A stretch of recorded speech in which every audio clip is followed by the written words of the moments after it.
So here's the Brother XR3774. I just got it out of the box, and I thought you might want to look at what all's in here. This will just be the overview, and then the tutorials will be coming shortly, I promise. It has a really nicely decorated front panel. I mean, why not be pretty? It comes with a really nice hard-sided cover.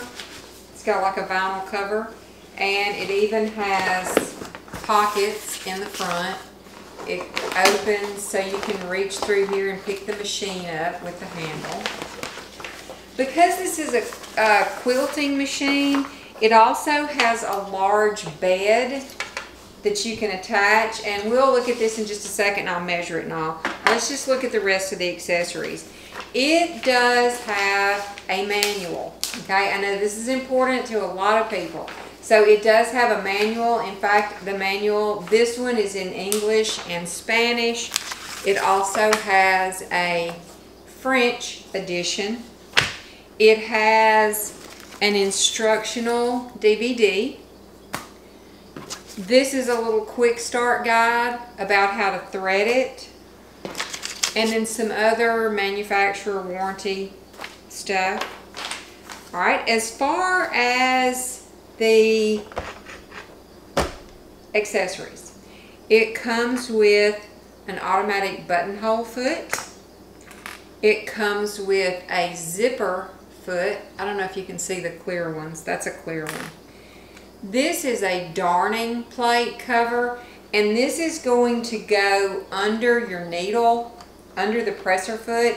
It's going to cover up those feed dogs. So like if you're trying to sew a button on or something where you don't want the feed dogs to pull the fabric, you just want it to stay still, you're going to cover them up with this. Now some machines come with a way to disengage the feed dogs.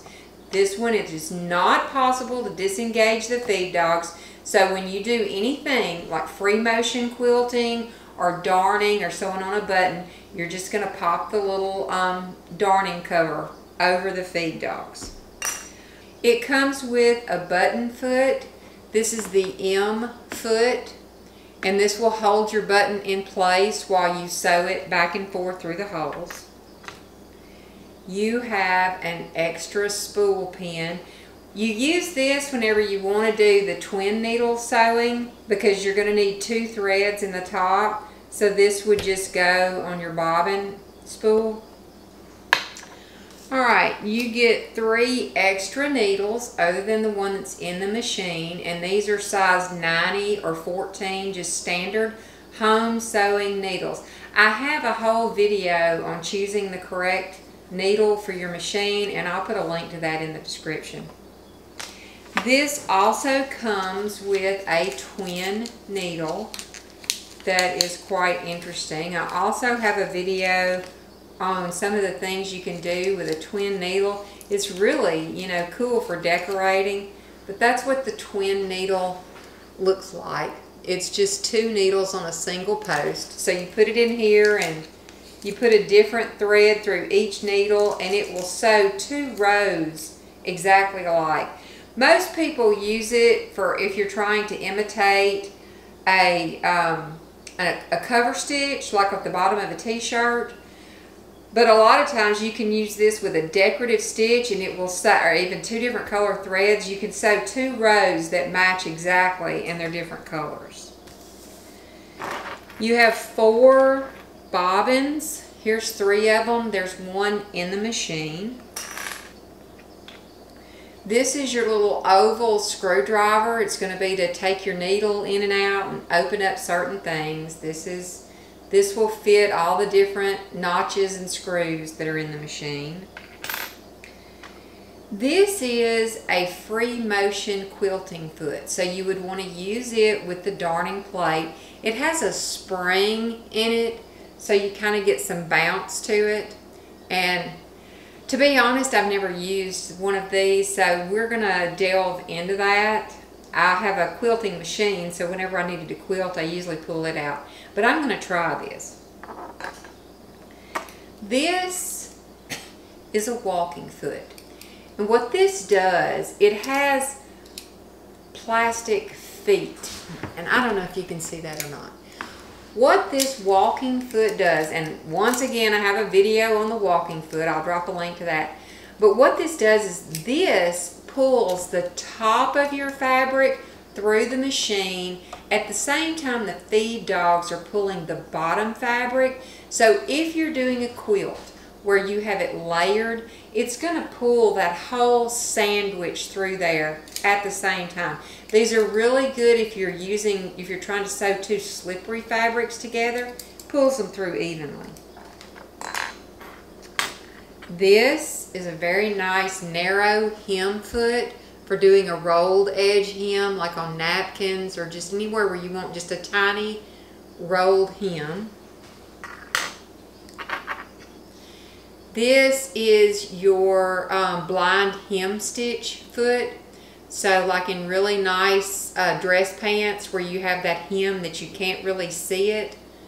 And yeah, I have a video on how to use this, so I'll drop that link. Now, this is a quilting guide. And what you do with this is it goes in your walking foot. There's a hole right back here at the very back of your foot. And let's see, I don't guess it matters which side you put it in. It depends on where your quilt's going. There are little markings on the plate down here for a 1/4 inch, a 1/2 inch, 3/8 up to 5/8, even an inch.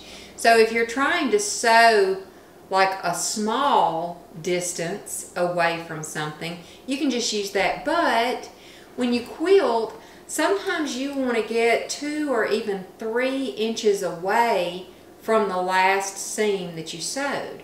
So if you put this on your foot, and you can put it on either side depending on which way your quilt's going, put that on there.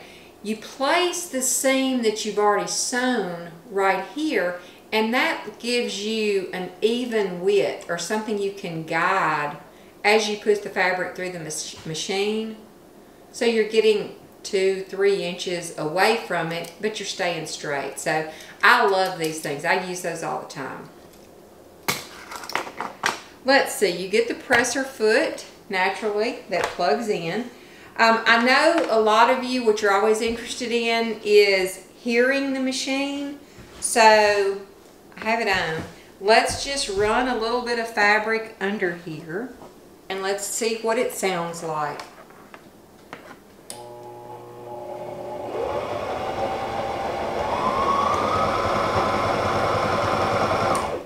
Oh, y'all, that's nice. That's nice and quiet. I know that sounds like a dumb thing, but hey, when I sew, there's always other people in the house. They're watching TV. Sometimes they're even trying to sleep. And I just don't need a freight train for a machine. So yes, noise level is important to me. The light doesn't appear to be super bright, but I usually have a desk lamp over where I'm going. So let me take this out. I want to show you, or I wanted to measure the bed. So for the bed, you're going to pop this out and you are going to just slide this right in. Fits right in there. Pop it in. Now it's in. So let me grab the tape measure and we'll see what kind of measurement we're looking at. Okay, from the edge of the machine right here to the edge of the bed is 16 inches. That's nice. That's nice. And then from back to front is 9 inches. And I don't know if you can tell it, it is slightly curved down, which is going to be nice to rest your hands on when you feed your fabric through there. Now as far as clearance here, this looks pretty good as well. I'm showing about 6 good inches from the side over here to the needle. So, and it's important when you're quilting because that's a big item that you're trying. You can roll it up and fit it under here. As far as height goes, You got about 4 inches here. I have an in-depth review of a whole lot of different machines, and I do all those measurements.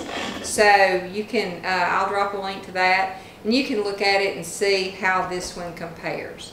So this is the machine right out of the box.